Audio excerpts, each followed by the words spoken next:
But the point is they just simply say, here's what we found. We don't want to go. I mean, they'll even say, like, for example, the Big Bang Theory, they'll say, we're not saying this is dogma that can never be challenged. We're simply saying the evidence we have right now most strongly favors this theory that was originated by a Catholic priest, by the way. And so they say, but they never say, whereas you will see a Dawkins or a Hawking or people like that who will basically be like, this is dogma. And I think Catholics then rightly, they read those guys, the popular atheists, and they say, well, hold on, you're now making this a religious dogma. And of course, something like the Big Bang Theory is not a religious dogma. So has that been your experience too, in kind of actually reading the scientists versus the popular kind of conception, the popular ones?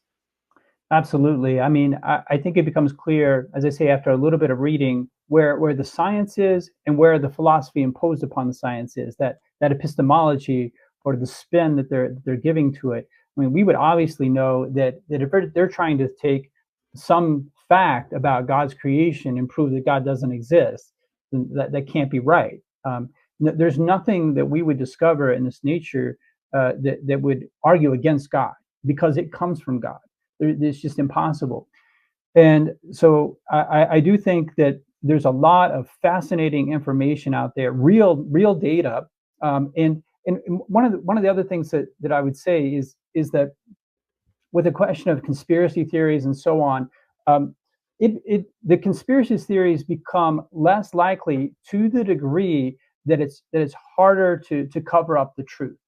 So the more data that you have out there, and the more people know about the data, the less plausible it is that there's some vast conspiracy to hide the truth.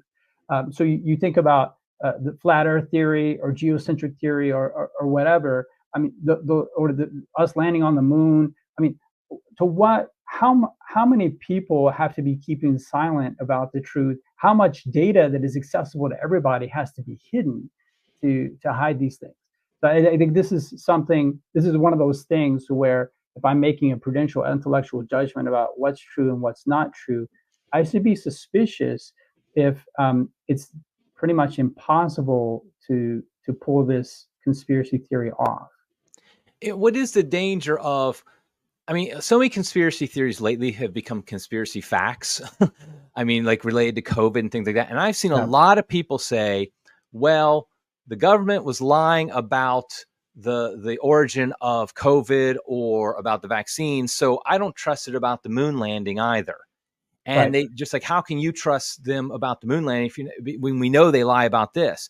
How do you respond to that? Because, I mean, they're saying the same people basically who lied about this, you can't trust them for anything. And they're saying we land on the moon. Yeah, I mean, I think the whole stuff with the COVID vaccine, that unraveled very quickly. And it was pretty, there's a lot of data out there of side effects of the vaccine and so on. And I know, not really meant to get it on that side topic. Yeah, don't kick us off of YouTube, Father. Exactly. I don't want to. We know what you're saying. Yeah, right.